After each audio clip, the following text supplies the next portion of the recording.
হে নূতন অবলম্বনে রবীন্দ্রনাথের বিভিন্ন নাটক এবং উপন্যাসের নারী চরিত্র নিয়ে আজকে আমাদের এই অনুষ্ঠান 25শে বৈশাখের টক শো। এটি সংকলন করেছেন শ্রীমতী মৌনী বসু। আর আজকে আমরা যারা অনুষ্ঠানে অংশগ্রহণ করছি তারা হলো অনুরাধা, আচ্ছা সবাই নিজের নিজের নামগুলো আমরা বলছি। অনুরাধা চৌধুরী, অরুন্ধতী, রেখা ভট্টাচার্য, আমি চৈতালি রায়। শুরু করছি 25শে বৈশাখের টক শো।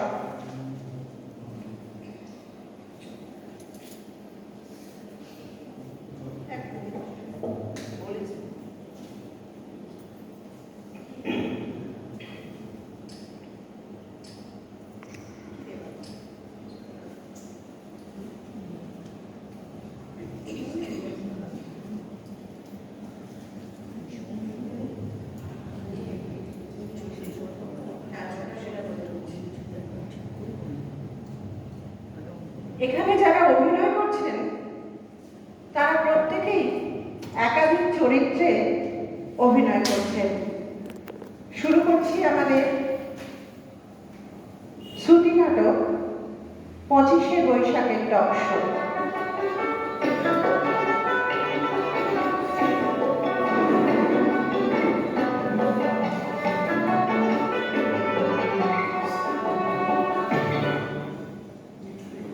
মঞ্চ জুড়ে সবাই বসেছিল, উজ্জ্বল জ্যোতিষ্ক মণ্ডলী। অনুষ্ঠান তখনও শুরু হয়নি, সঞ্চালক সবাইকে প্রস্তুত করে তুলতে ব্যস্ত। হঠাৎ সুধা জিজ্ঞেস করল, ও কখন যাবে? আমি যে ওর জন্য ফুল এনেছি, ওর হাতে কি দিতে পারবো না? ও যখন যাবে তখন তোমরা ওকে একটি কথা কানে কানে বলে দিও, বলো যে সুধা তোমাকে বলেনি। ওধার থেকে তাই শুনে হেসে উঠল নন্দিনী। আমি তোমাকে বলছি রাজা, সে পালের হাওয়া আনবে রঞ্জন। সে যেখানে যায় ছুটি সঙ্গে নিয়ে আসে, আর সেই ছুটি কি করে মধুতে ভরে তার জবাব রঞ্জনকে দেখলেই পাবে। সে বড় সুন্দর। আমি তোমাকে বলে যাচ্ছি, আজ আমার রঞ্জন আসবে আসবে আসবে, কিছুতে তাকে ঠেকাতে পারবে না। ভালোবাসি ভালোবাসি এই সুরে কাছে দূরে জলে স্থলে বাজায় বাজায় হাসি ভালোবাসি ভালোবাসি।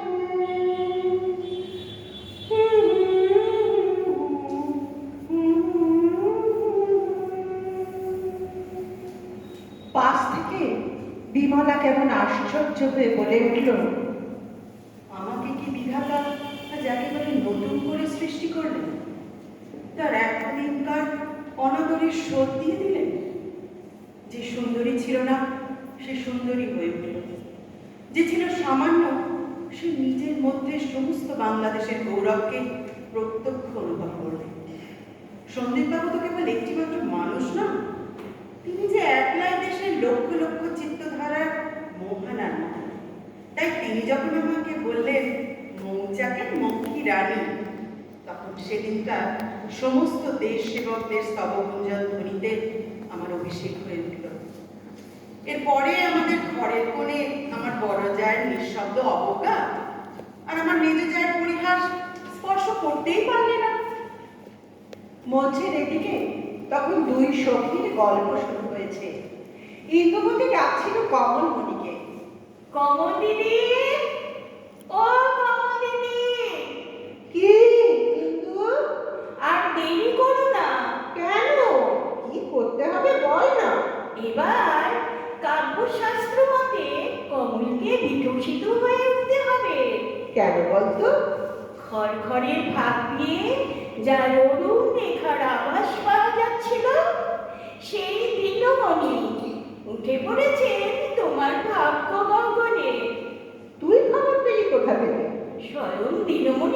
থেকে?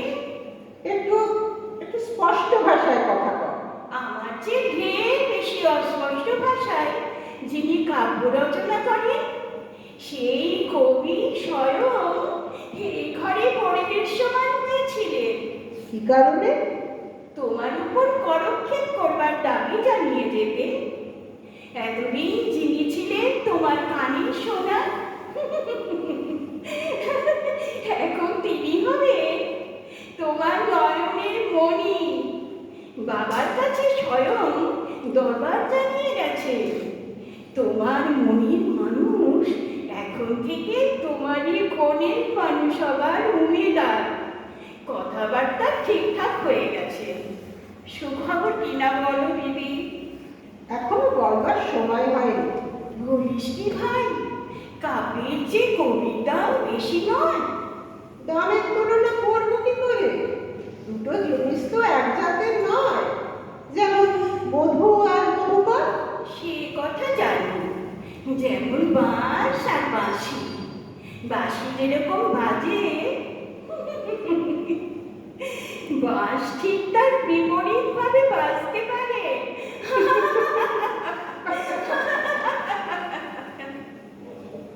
উল্টো দিক থেকে ভেসে এলো মৃণালের দৃঢ় কণ্ঠস্বর। আমি আর তোমাদের ২৭ নম্বর মাখন বড়ালের গলিতে ফিরব না। আমি বিন্দুকে দেখেছি। সংসারের মাঝখানে মেয়ে মানুষের পরিচয়টা যে কি তা আমি পেয়েছি। আর আমার দরকার নেই। তোমাদের গলিকে আর আমি ভয় করি নে। আমার সম্মুখে আজ নীল সমুদ্র, আমার মাথার উপর আষাঢ়ের মেঘপুঞ্জ। তোমাদের অভ্যাসের অন্ধকারে আমাকে ঢেকে রেখে দিয়েছিলে। ক্ষণকালের জন্য বিন্দু এসে তার আপনার মৃত্যু দিয়ে আমার আবরণখানা ছিন্ন করে দিয়ে গেল। আমি বাঁচব। সঞ্চালক মঞ্চের অন্যদিকে গিয়ে দেখেন সেখানে আরো দুই সখী নিভৃত আলাপে মগ্ন। নলিনীকে জিজ্ঞেস করছে চারু, ভাই নেই, তোর হয়েছে কি বলতো? মরণ দশা। না, ঠাট্টা নয়, তোকে কেমন একরকম দেখছি। কিরকম বলতো? তা বলতে পারবো না। রাগ না অনুরাগ না বিরাগ, তোর ভাব দেখে কিছুই বোঝবার জো নেই। কেবল এইটুকু বুঝি, তোর ঈশের কোণে যেন মেঘ উঠেছে। শিলাবৃষ্টি না জলবৃষ্টি না ফাঁকা ঝড়, কি আন্দাজ করছিস বলতো? তোমার আলিপুরের ওয়েদার রিপোর্ট ভাই আমার হাতে নেই। তোমাকে বুঝতেই পারলাম না আজ অব্দি। তবে বুঝিয়ে দিই কেন মন চঞ্চল হয়েছে। ধৈর্য রাখতে পারছি নে। ওরে ও মুত্তুলাল, ডেকে দে তো, লালবাজার থেকে যে চিঠি নিয়ে এসেছে। মিস্টার নন্দীর চিঠি? কি লিখেছে? কি লিখেছে? সে আমার গোপন কথা শুনে যাও সখী, ভেবে নামায় বলবো কি। সে আমার গোপন কথা শুনে যাও সখী। হ্যাঁ ভাই বল, ভাই বল, কিন্তু সাদা কথায়। অবস্থা গতিকে সাদা কথা যে রাঙা হয়ে ওঠে। প্রাণ যে আমার বাঁশি শোনে নীল গগনে, প্রাণ যে আমার বাঁশি শোনে নীল গগনে, গান হয়ে যায় নিজের মনে যাই হকি। শুনে যাও সখী, সে আমার গোপন কথা শুনে যাও সখী। এসবের ভিতরে হরতরুকে একলা উদাসভাবে বসে থাকতে দেখে সঞ্চালক জানতে চাইলেন তার বক্তব্য। সে অন্যদিকে মুখ ফিরিয়ে বলল, বলো গে, আমি হারিয়ে গেছি। তাই শুনে ইস্কাবনি আর টেক্কানি হই হই করে উঠল। ভাই, এ কি হলো বলো তো এই দাসের দেশে? ওই বিদেশিরা কি খেপামের হাওয়া নিয়ে এলো? মনটা কেমনই টলমল টলমল করছে। হ্যাঁ ভাই ইস্কাবনি, আর তুমি না আগে কে জানতো দাসীরা আপন জাত খুইয়ে ঠিক যেন মানুষের মতো চাল চলন ধরবে। ছি ছি, কি লজ্জা কি লজ্জা। বলো তো ভাই, মানুষ না, এই যে অনাচার, এ কিন্তু শুরু করেছে তোমাদের হরদম। দেখিসনি আজকাল চলন ঠিক থাকে না, একেবারে বহু মানুষের ভঙ্গি। কার পাশে কখন দাঁড়াতে হবে তারও সমস্ত ভুল হয়ে যায়। পাড়ায় তো ঠিকই পড়ে গেছে দাসের দেশের নাম ডোবাল। ছি ছি ছি। 25শে বৈশাখের টক শো। সবাই আশা করেছিল আজ কিছু একটা হবে, হয় অমলের ঘুম ভাঙবে, নয়তো রঞ্জন আসবে, নয় তাসের দেশ কাঁপিয়ে চিৎকার উঠবে। জয় ইচ্ছের জয়, জয় ইচ্ছের জয়।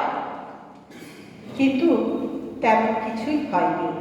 মঞ্চের এক পাশে অন্ধকার কোটায় দাঁড়িয়ে রানী সুদর্শনা তাই সুরঙ্গমাকে বলে উঠলেন, আলো আলো কই, এখানে কি একদিনও আলো জ্বলবে না?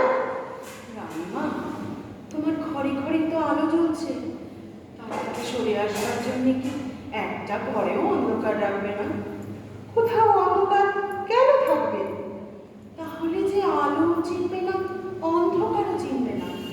তুই যেমন এই অন্ধকার ঘরের দাসী, তেমনি তোর অন্ধকারের মতো কথা, অর্থই বোঝা যায় না। বলতো এই ঘরটা আছে কোথায়? কোথা দিয়ে এখানে আসি, কোথা দিয়ে বেরোই, প্রতিদিনই গাধা লাগে। এই ঘর মাটির আবরণ ভেদ করে পৃথিবীর বুকের মাঝখানে তৈরি। তোমার জন্যই রাজা বিশেষ করে করেছেন। তার ঘরের অভাব কি ছিল যে এই ঘরটা বিশেষ করে করেছেন? আলোর ঘরে সকলেরই আনাগোনা, এই অন্ধকারে কেবল একলা তোমার সঙ্গে মিলাম। না না না, আমি আলো চাই, আলোর জন্য অস্থির হয়ে আছি। তোকে আমি আমার গলার হার দেবো সুরঙ্গমা, যদি এখানে একদিন আলো আনতে পারিস। আমার স্বার্থ কি মা? যেখানে তিনি অন্ধকার রাখেন, আমি সেখানে আলো জ্বালবো। তারই মধ্যে ভেসে এলো নীরবালার গান। আমি তোরে নিয়ে বসে আছি নদীর কিনারে, আমি তোরে নিয়ে বসে আছি নদীর কিনারে, কে যাবি পারে ওগো তোরা কেউ, ও পারেতে উপবনে কত খেলা কত জলে, ও পারেতে উপবনে কত খেলা কত জলে, এ পারেতে বুধু মরু, এপারেতে বুধু মরু, বাড়ির ধারে কে যাবে পারে ওগো তোরা কেউ, আমি তোরে নিয়ে বসে আছি নদীর কিনারে,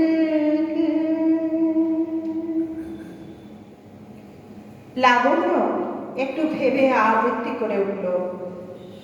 তোমারে দিনই সুখ মুক্তির নৈবেদ্য কেন রাখি রজনীর শুভ্র অবসানে, কিছু আর নাই বাকি, নাই কো প্রার্থনা, নাই প্রতি মুহূর্তের দৈন্য রাশি, নাই অভিমান, নাই দিন ও কান্না, নাই গর্ব হাসি, নাই পিছু ফিরে দেখা, শুধু সে মুক্তির ডালিখানি ভরিয়া দিলাম আজি আমার মহৎ মৃত্যু আনি।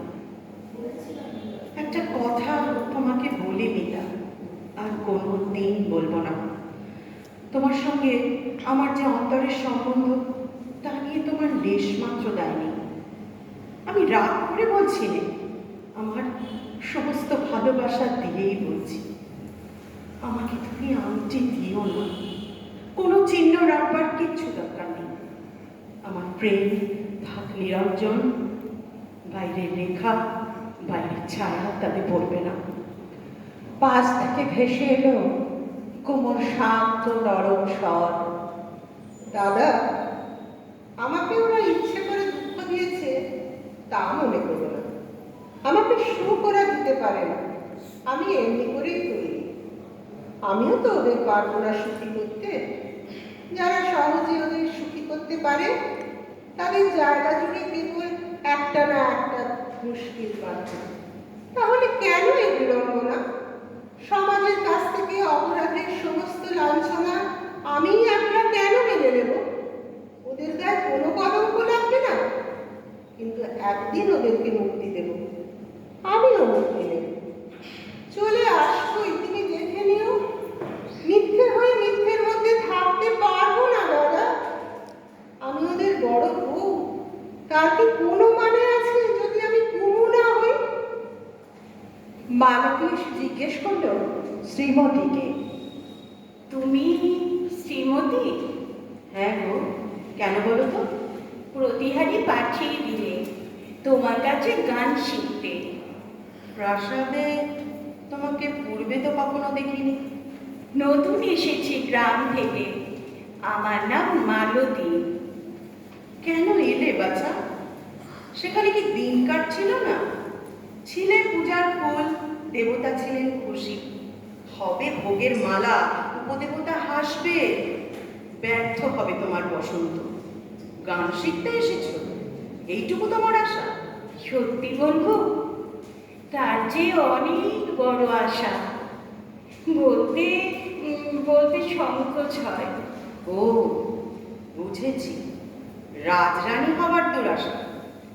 পূর্বজন্মে যদি অনেক দুষ্কৃতি করে থাকো তো হতেও পারো। বনের পাখি সোনার খাঁচা দেখে লোভ করে যখন তার ডানায় চাপে দুষ্টু বুদ্ধি। যাও যাও, ফিরে যাও, এখনো সময় আছে। কি তুমি বলছো দিদি? ভালো বুঝতে পারছি না। মনে হচ্ছে তুমি আমাকে কিছুই বোঝোনি। তবে স্পষ্ট করে বলি, শুনেছি একদিন ভগবান বুদ্ধ বসেছিলেন এই আরাম বনে অশোকতলায়। মহারাজ বিম্বিসার নাকি সেইখানেই বেদি গড়ে দিয়েছেন। হ্যাঁ সত্য। রাজবাড়ির মেয়েরা সন্ধ্যাবেলায় সেখানে পূজা দেন। আমার যদি সে অধিকার না থাকে, আমি সেখানে ধুলা ঝাড় দেব। এই আশা করে এখানে গায়িকার দলে ভর্তি হয়েছি। এসো এসো বোন, ভালো হলো। রাজকন্যাদের হাতে পূজার দ্বীপে ধোঁয়া দেয় বেশি, আলো দেয় কম। তোমার নির্মল হাত দুখানির জন্য অপেক্ষা ছিল। মঞ্চের সিঁড়িতে আনমনা বসেছিল প্রকৃতি। মা এসে ডাক দিল, প্রকৃতি, ও প্রকৃতি। কি জানি কি হলো মেয়েটার, ঘরে দেখতেই পাইনি। এই যে মা, এখানেই আছি। কোথায়? এই যে কুয়াতলায়। আশ্চর্য করলি তুই। বেলা গেল দুপুর পেরিয়ে, কাঠ ফাটা রোদ, মাটি উঠেছে দেখতে পা ফেলা যায় না। ঘরে জল কোন সকালে তোলা হয়ে গেছে। পাড়ার মেয়েরা সবাই জল নিয়ে গেল ঘরে। ওই দেখ, ঠোঁট মেলে গরমে কাক ঘুরছে আমলকি গাছের ডালে। তুই এই বৈশাখের রোদ পোয়াচ্ছিস বিনি কাজে? পুরাণ কথা শুনেছি, উমা তপ করেছিলেন ঘর ছেড়ে বাইরে রোদে পুড়ে। তোর কি তাই হলো? হ্যাঁ মা, তপ করছি তো বটে। অবাক করলে? কার জন্যে? যে আমাকে ডাক দিয়েছে। কিসের ডাক? আমার মনের মধ্যে বাজিয়ে দিয়ে গেছে, জল দাও। পোড়া কপাল, তোকে বলেছে জল দাও? কে শুনি? তোর আপন জাতের কেউ? তাই তো বললে, তিনি আমার জাতির। জাত মুখোশ নেই, বলেছিলি যে তুই চণ্ডালিনী? বলেছিলেন। তিনি বললেন মিথ্যে কথা। তিনি বললেন শ্রাবণের কালো মেঘকে চণ্ডাল নাম দিলেই বাকি, তাতে তার জাত বদলায় না, তার জলের খোঁজে না গুণ। তিনি বললেন নিন্দে করো না নিজেকে, আত্মনিন্দা পাপ। এমন সময় সেই মানুষটি এসে পৌঁছলেন সভাকক্ষে। উঠে দাঁড়ানো সবাই কানাকানি হতে লাগলো। এ তো আগমন নয়, এ যে আবির্ভাব, এ তো আগমন নয়, এ যে আবির্ভাব। এ তো আগমন নয়। এ যে আবির্ভাব। রাশি রাশি গোলাপের অভ্যর্থনা আর তুমুল হর্ষধ্বনিকে উপেক্ষা করে ধীর পায়ে তিনি এগিয়ে গেলেন মঞ্চের সিঁড়িতে বসে থাকা চণ্ডালিকা মেয়েটির কাছে। স্মিত মুখে বললেন, জল দাও, আমায় জল দাও। আর সেই মুহূর্তেই রথের চাকা নড়ে উঠল। খবর এলো মুক্তধারার বাঁধ ভেঙেছেন যুবরাজ। ক্যামেলিয়া ফুটে উঠল সাঁওতাল পরগনার টবে আর আদিবাসী কন্যার খোপায়। দর্ভপল্লী থেকে রঙিন নিশা উড়িয়ে শুরু হলো জয়যাত্রা। কেঁপে উঠল টক শোয়ের মঞ্চ। সিঁড়ি বেয়ে নেমে এলো সুধা, নন্দিনী, বিমলা, কুমু, নীরবালা, লাবণ্য, সুদর্শনা, সুরঙ্গমা, হিন্দু, কমল সবাই। দর্শক আসন থেকে উঠে সার পেতে দাঁড়িয়ে গেল চন্দরা, মালতী, মৃণাল। সবাই একসঙ্গে গলা মিলিয়ে গেয়ে উঠল